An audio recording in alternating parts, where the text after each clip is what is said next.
Hello दोस्तों, राधे राधे, हरे कृष्णा। लड्डू जी किशोरी त्रिपाठी जी के channel में आप सबका स्वागत है। तो जैसे कि ये वीडियो मैं आप सबके साथ फेस टू फेस लेके आई हूँ, क्योंकि बहुत सारे हरि भक्त जो है मेरे ठाकुर जी के, मेरे subscriber, YouTube subscriber, Instagram subscriber, सब ने मेरे से कुछ ना कुछ सवाल जवाब किए हैं। तो आशा करते हैं इस वीडियो के माध्यम से आप सबको आपके सवाल और जवाब मिल चुके होंगे। तो कोशिश करूँगी कि मैं सबके सवाल जो भी है इस वीडियो में मैं सबका उत्तर दे सकूँ। तो क्योंकि सबको देखिए, मेरा यूट्यूब चैनल में जो भी सब्सक्राइबर है, इंस्टाग्राम के यूट्यूबर फैमिली मेम्बर है, वो सब मुझसे कुछ ना कुछ पूछते रहते हैं। तो सबका उत्तर दे पाना बहुत मुश्किल हो पाता है, क्योंकि इतने सारे फॉलोअर्स हो जाते हैं, इतने सारे यूट्यूब फैमिली मेम्बर्स हो जाते हैं। तो सबका एक को मतलब पर्सनली जाके आंसर देना बहुत मुश्किल हो जाता है। तो कोशिश करूँगी कि एक वीडियो मेरा बनाने का मुख्य उद्देश्य ये था कि सबने मुझसे ये जरूर पूछा कि मेरे ये ब्रिज मोहन कहाँ से आए हैं। तो ये वीडियो मैंने उस नींह के ऊपर बनाई है, और साथ में मैं अपने फैमिली मेम्बर्स जो मेरे फॉलोअर्स हैं यूट्यूबर और इंस्टाग्राम के, उनके भी उत्तर दे दूँगी इस वीडियो में। तो चलिए, सबसे पहले मैं आप सबको बता देती हूँ। सबसे पहले जो क्वेश्चन रहता है, सब मेरे इंस्टाग्राम के फैमिली मेम्बर्स और यूट्यूबर के सब्सक्राइबर जो भी पूछते हैं कि आप ड्रेसेस कहाँ से लेते हैं। तो देखिए, मैं ड्रेसेस कहीं से नहीं लेती हूँ। आप जो अब भी सब मेरे ठाकुर जी के मंदिर में, उनमें जो वस्त्र पहने हुए हैं, सिर्फ ये वाले वस्त्र, हाँ ये रेडीमेड है। बाकी जो मैं इनका जब भी नया श्रृंगार करती हूँ, वो सब ड्रेसेस इनके मैं अपने हाथों से ही बनाती हूँ। और रही बात फैब्रिक कहाँ से लेती हूँ, देखो फैब्रिक मैं हरिद्वार में ही रहती हूँ, तो हरिद्वार की जो लोकल मार्केट है, मैं वहीं से फैब्रिक लेके आती हूँ। जैसे कि हम, अब कुछ लोगों का ये क्वेश्चन भी रहता है कि आप फैब्रिक कैसे लेते हैं। देखिए, जैसे हम अपने लिए कपड़ा लेने जाते हैं, अपने लिए सूट सलवार लेने जाते हैं, ड्रेसेस लेने जाते हैं, उसी प्रकार हम अपने ठाकुर जी, अपनी राधा रानी, अपने सभी, मैं अपने बच्चों का भी वैसे ही पसंद करके फैब्रिक लेके आती हूँ और घर आके लेसिस वगैरह लगा के उसे अच्छे से स्टिच कर देती हूँ।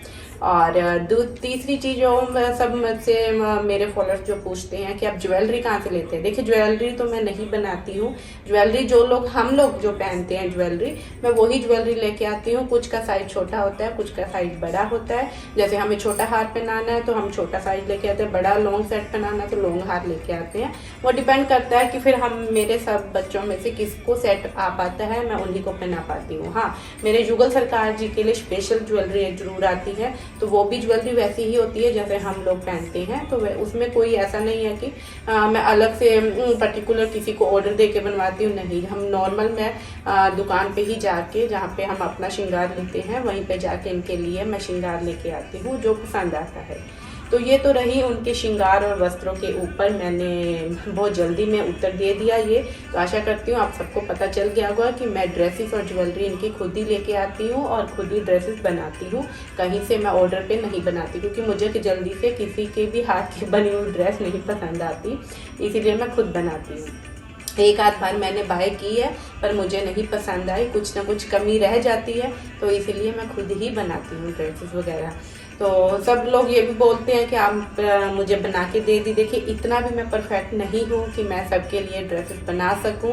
अगर मेरे ठाकुर जी राधा रानी की मर्जी हुई तो मैं सबके लिए अपने हाथों से उनकी सेवा जरूर करूँगी, सबके लिए ड्रेसेस बनाना भी शुरू जरूर करूँगी। पर अभी के लिए मेरा कोई विचार नहीं है, क्योंकि मैं खुद ही सुई धागे से ही इनकी ड्रेसेस बनाती हूँ। मैं सिलाई मशीन या किसी पे ड्रेसेस नहीं बनाती हूँ। देखिए, सेवा का भाव होता है कि सेवा अपने हाथों से करनी, फिर चाहे वो कैसे भी करें, प्रभु की सेवा होनी चाहिए, उसमें मन लगना चाहिए। तो मेरा मन इनके वस्त्र बनाने में बहुत लगता है, तो मैं इनके वस्त्र सेवा जरूर करती हूँ। और मेरा ये नियम है, अपने हाथों से ही इनको, जब तक कहते हैं सांसें चल रही है, अपने ठाकुर जी, अपनी राधा रानी को, अपने सब बच्चों को अपने हाथों से ही बना के ड्रेसेस पहनाऊँ। अब चलो, अब मेन मुद्दे की बात पे आते हैं कि सबका क्वेश्चन ये था, जब से मेरे ब्रिज मोहन आए हैं, तो ये सबका आंसर, ये क्वेश्चन यही रहा है। सब फॉलोअर्स मेरे यही पूछ रहे हैं कि आपने ये ब्रिज मोहन कहाँ से लिए। तो सबसे पहले तो आप मेरे ब्रिज मोहन के दर्शन कर ही चुके हो। बहुत प्यारे हैं मेरे ब्रिज मोहन, बहुत सुंदर है। तो देखिए, इनको लाने का जो कहते हैं ना मेन मोटिव या मेन उद्देश्य क्या था, तो वैसे तो मेरा मन बहुत पहले से, बहुत समय से था इनको लाने का। ऐसा नहीं था कि अभी जाके विचार बना, नहीं। तकरीबन ये कह लो कि मुझे इंडिया आए मुझे 4 साल हो चुके हैं, और जब से मैंने ये रूप देखा है तब से ये मेरे मन में बसे हुए थे। और आप पहले मेरी वीडियो देख चुके हो, मेरी बाल राधा रानी के आपने दर्शन किए हैं। तो सबसे पहले मैंने बाल राधा रानी की सेवा लेनी चाहिए थी, वो भी मेरे मन में था। फिर बाल राधा रानी के अब जैसे वो आ गई तो मन में ये आया कि इनकी जोड़ी बन जाए। तो बस फिर मन में जब मैं देखे जा रही थी कि कहीं ना कहीं मुझे मेरे बृजमोहन मिल जाए, पर फिर भी थोड़ा सा देरी लगी है। 3-4 साल इंतज़ार करवाया इन्होंने, तो अब जाके वो मैं मतलब कह लो कि इन्होंने मेरी विश पूरी की। कहते ना प्रभु भी देखते हम अपनी कितनी इनकी सेवा कर सकते हैं, हम इस योग्य है या नहीं है। तो शायद प्रभु ने मुझे इस योग्य समझा और मुझे बृजमोहन की सेवा दी है। अब रही बात ये कहाँ से आए हैं, तो सबसे पहले मैं आपको सबको बता देती हूँ। अभी कुछ दिन पहले आपने मेरी वीडियोस देखी होगी, तो मैं बरसाना गई थी अपने ठाकुर जी के दर्शन करने वृंदावन। तो ये वहीं से आए हैं। तो देखिए वहाँ पे भी इन्होंने एक छोटी सी लीला जरूर की थी। तो मैं बरसाना में भी बांके बिहारी जी के जब दर्शन करने गई थी, वहाँ पे भी मैंने ये ठाकुर जी बहुत देखे, पर कहीं मन नहीं बना। ये कह लो कि कहीं पे भी मुझे पसंद नहीं आए। कहीं ना कहीं हर लड्डू गोपाल जी में कमी तो मैं नहीं कह सकती, मतलब वो छवि मुझे पसंद नहीं आ रही थी। उसके बाद मैंने वो नहीं लिए। तो अगले दिन बरसाना रानी के दर्शन करने गए हम। तो वहाँ से जब हम जा रहे थे तो मैं लड्डू जी देखते जा रही थी। सब लड्डू जी इतने प्यारे लग रहे थे, ऐसे लग रहा था कि पूरी बरसाना में जितने लड्डू जी है सब लेके अपने घर आ जाऊँ। पर कभी सेवा तो नहीं कर सकती। तो हाँ, उनकी इच्छा हुई तो राधा रानी बस अपने ब्रिज धाम में सेवा का मौका जरूर दे। तो फिर जब वापसी कर रहे थे तो मेरी सास को बाल राधा रानी चाहिए थी। उन्होंने अपने 4 नंबर की राधा रानी ली थी और ये लड्डू जी वहीं पे बैठे थे। ये टुकर ये कह लीजिए कि मुझे देख रहे थे, और बस उनके मुंह से मुझे निकलवाना था कि मैंने फिर ये देखे। और मैंने भैया शॉप वाले भैया को पूछा, भैया इनकी नौछावर बता दीजिए। तो एक शॉप पे तो शायद नौछावर जब उन्होंने बताई तो मुझे थोड़ी सी ज़्यादा लगी, तो मैंने फिर मना कर दिया। फिर आगे एक शॉप पे पूछा तो वहीं पे ये कह लो कि उसी शॉप पे, देखो ये कहते ना एक लीला ही होती है, उसी शॉप से मैंने पहले वाले लड्डू जी भी लेके आई थी। वो लड्डू जी आप सबने मेरी पुरानी वीडियो देखी होगी, जो अनिरुद्धाचार्य जी के पास जो लड्डू गोपाल जी है, वो ही सेम रूप मैं पहले लड्डू गोपाल जी लेके आई थी। पर वो लड्डू गोपाल जी की सेवा मेरी दीदी के पास गई थी, तो मैंने वो लड्डू गोपाल जी अपनी दीदी के पास कनाडा भेजे थे। उसी के बाद ये कह लो कि 4 साल बाद जाके अब जाके मुझे अपने बृजमोहन की सेवा मिली है, तो मैं ये लेके आई हूँ बृजमोहन। तो उसी शॉप से ये बृजमोहन आए हैं, तो वहीं से ये मेरे बृजमोहन आए। तो अब रही कारण वहाँ से लाने का, बस ये कह लो कि एक निगाह में, ये कहते हैं ना जल्दी से जो चीज़ एक मन से जो पसंद आ जाए बस वही फिर हटती नहीं है निगाह से। तो वही चीज़ हुआ कि मुझे एक दृष्टि में, एक मन से, एक भाव से ये लड्डू गोपाल जी मुझे पसंद आ गए। और बस फिर मैंने कुछ नहीं देखा, कुछ नहीं सोचा, और अपने बेटे को पूछा कि इसको लेके चले, तो वो बोला हाँ लेके चलो। तो बस तब मैं अपने बृजमोहन को ये वहीं से लेके आई हूँ, उनकी सेवा लेके आई हूँ। तो ये आए है मेरी बरसाना धाम से, मेरी राधा रानी के धाम से। इसी कारण इनका नाम भी बृजमोहन रखा है, जो कि मेरी सास ने रखा है बृजमोहन। तो इस वजह से इनका नाम बृजमोहन पड़ा है। और रही बात इनके साइज की, तो ये 14 नंबर है। वैसे शॉप वाले जो भी है वो 16 नंबर कह के हमें ये लड्डू गोपाल जी देते हैं, पर देखिए ये 14 नंबर के लड्डू गोपाल जी है।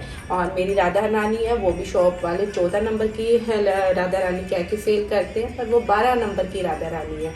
तो आप सब जब भी जाएंगे तो ये आपकी शंका जरूर रहेगी कि ये छोटे हैं या बड़े हैं। तो ये 14 नंबर के, 16 नंबर के जो आपको लड्डू जो ये बोलेंगे वो 14 नंबर के हैं, जो 14 नंबर के बोलेंगे वो 12 नंबर के होंगे। तो ये आप जरूर जब भी लड्डू जी लेने जाए, ये आप जरूर वहाँ पे पूछिएगा जरूर, या इंची टेप से नपवाइएगा जरूर।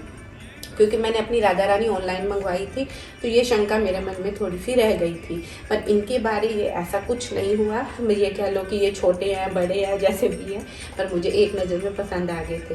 पर दूसरी बात ये है कि ये इतने कोमल है, इतने कोमल है, इतने सॉफ्ट है ना, ऐसे लग रहा है अभी भी मैंने इनको पकड़ा हुआ है ना कि बिल्कुल जैसे हम बच्चे को पकड़ते हैं ना, बिल्कुल न्यू बॉर्न बेबी को पकड़ते हैं, बिल्कुल वैसे ही है। इनके हाथ पैर इतने सॉफ्ट है ना ना कि डर लगता है कि कभी कभी मुझे इनको उठाते हुए नहलाते हुए डर लगता है। और ये इतने कोमल है ना, मैं कह नहीं सकती कि शायद प्रभु इनमें खुद विराजमान है, खुद ही है इसमें। तो और ऐसे कह लो कि शायद मैंने अभी तक जितनी भी सेवा की है वो उन सब का ये फल है मेरे लिए, कि मैं बाकी सबको भी देखो स्नान कराती हूँ, उनको उठाती हूँ, पर जो इनमें वो छवि आई है ना, इनको छूने से जो एहसास मुझे मिल रहा है, वो कहना शब्दों में बयान नहीं है मेरे लिए।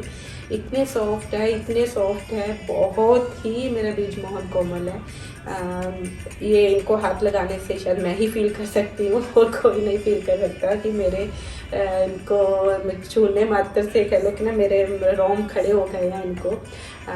बस यही कहूँगी कि ये बृजमोहन मेरे लिए अनमोल हीरा है, अनमोल रत्न है मेरे लिए। सब रत्नों में से फीका ये हीरा मेरे लिए बहुत मायने रखता है।